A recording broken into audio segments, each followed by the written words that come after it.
Hey everyone, it's Alexander, the real Mr. Robinson. Welcome to the channel. And this is my review for The Abyss, which came out in 1989 and is James Cameron's follow-up to the highly successful Aliens, the movie that pretty much gave him carte blanche to do whatever he wanted. The movie opens up with the destruction of an American submarine, the USS Montana, that was possibly holding nuclear warheads. A team of Navy SEALs is sent to an underwater drilling platform called the Deep Core to try to retrieve what's left of the submarine, if possible.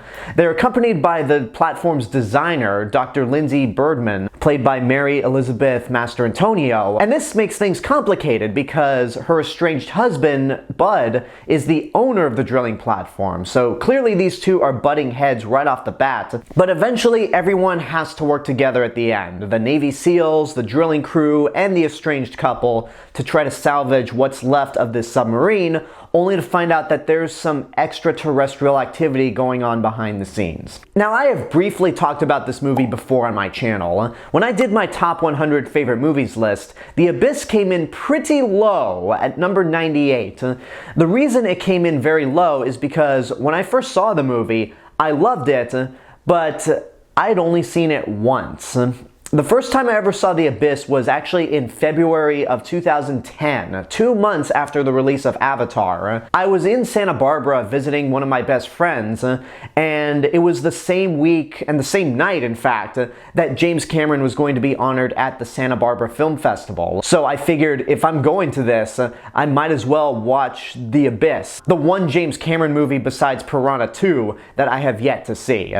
And again, I loved it when I first saw it, but I have not rewatched The Abyss since. So when I knew I'd be reviewing the rest of James Cameron's filmography, I was a little scared to rewatch The Abyss, thinking, am I not gonna like this as much as I did before? Am I gonna have to rearrange the bottom half of my top 100 list, even though it's like third from the bottom? But I'm happy to say that not only does The Abyss hold up, but it's so much better than I remember. There is a lot that I really love about this movie, and I think it's possibly James Cameron's most underrated film. Whenever his movies come up in conversation, everyone goes to the Terminator films, Aliens, Titanic, and Avatar, but The Abyss barely gets mentioned. And that's a shame because it's just as good as many of his other films. The interesting thing about this movie, though, is that it's had a very problematic production. Both your leads, Ed Harris and Mary Elizabeth Mastrantonio, broke down several times due to the stress of filming this. To this day, Ed Harris refuses to talk about The Abyss publicly, and Mary Elizabeth Mastrantonio has said, quote, "The Abyss is many things. Fun to shoot was not one of them." And there was even a point during the production that James Cameron nearly drowned. So there was certainly a lot going on behind the scenes, but I think the end result was well worth it. When you read the stories about how both Ed Harris and Mary Elizabeth Mastrantonio broke down crying due to stress, you believe it, because watching this movie, the time you spend under the drilling station is so claustrophobic. If you're afraid of being deep underwater, or you're afraid of tight spaces, just being in metal environments that if you go outside you're done for, then this movie will stress the hell out of you. But they do a fantastic job giving you a sense of where you are within this drilling station. It's much like with Alien. You get a real sense of the layout of the ship. You have a real geographical understanding of where everything is, and it really helps you with the immersion into this movie. And speaking of your two leads,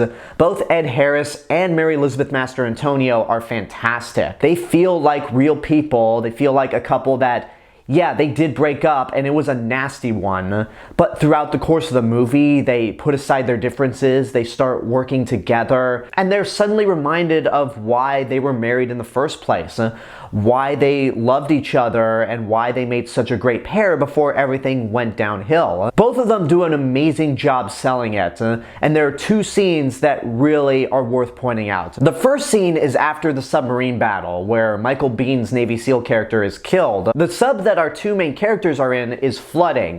There's only one suit. So Lindsay tells Bud that the only way we're gonna get out of here both alive is if you let me drown, because the water is freezing and you can bring me back to life once you get on board the deep core. And this is a plan that has Bud skeptical. And when both of them head back and the crew tries to bring Lindsay to life, it's heartbreaking to watch. And at the point when the crew says she's gone, she's not coming back, Bud is like, no, you've never given up at anything in your life. You cannot give up now. Ed Harris really gives it his all in that moment. And when Lindsay comes back to life, you feel the relief and joy that the rest of the crew does. The other scene is near the end of the movie when Bud realizes that he's not going to be able to come back after disarming the warhead. So the last thing he says before anyone thinks that he's going to die is, "I love you, wife." And Lindsay is on the intercoms. Basically, they're in role reversals right now, where Lindsay's saying, "No, you can't do this. You cannot do this."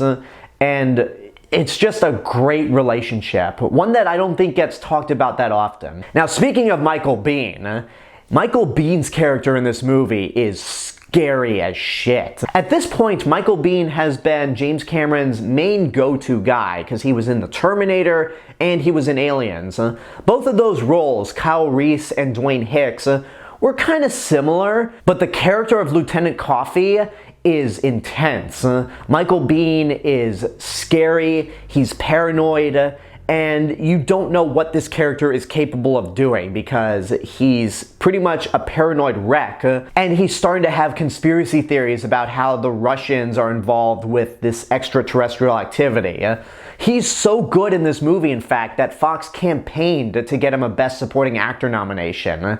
He didn't get it, but I think he should have because he's that scary and that great of a villain. Now let's talk about the aliens for a second, because they're mostly in the background of this movie. They don't appear a whole lot, and more of the movie is focused on the relationship between Lindsay and Bud. But the most iconic scene of this movie is the water tentacle.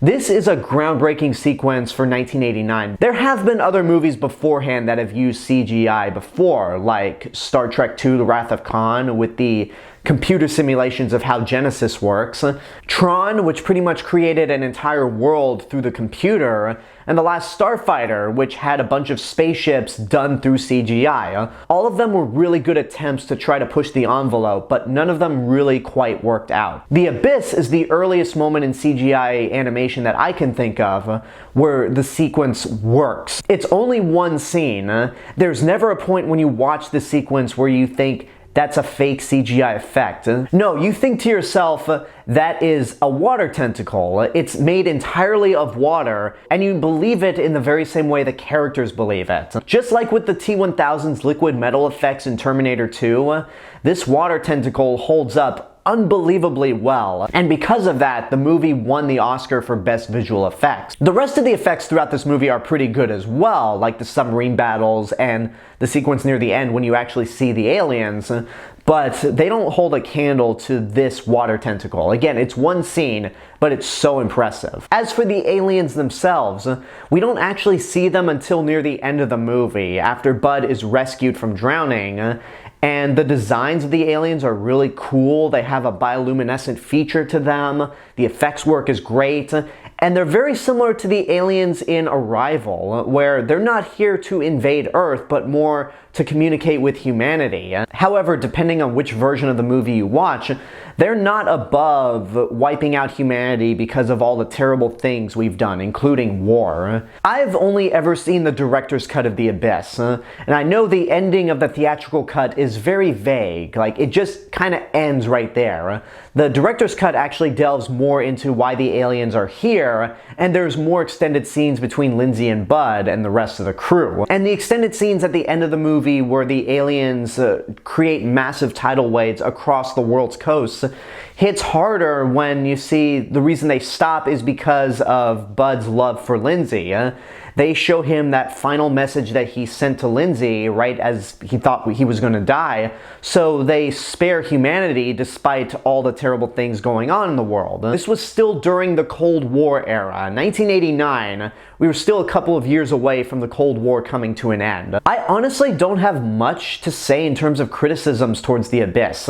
I guess the director's cut is a little too long, but I was never bored throughout. If there was ever a moment in this movie where I felt the length, it's because I'm stuck in this drilling platform with all these other characters, desperately wanting to get out, which I think is actually a good thing because it helped me feel more immersed in this film's world. The only other major complaint I have about the movie is not so much about the movie itself, but more the fact that it hasn't gotten a Blu-ray release. I still have my 2-disc DVD version of The Abyss that's not formatted for widescreen TVs, and apparently there is a version, a high-def version of The Abyss that James Cameron has yet to really approve of.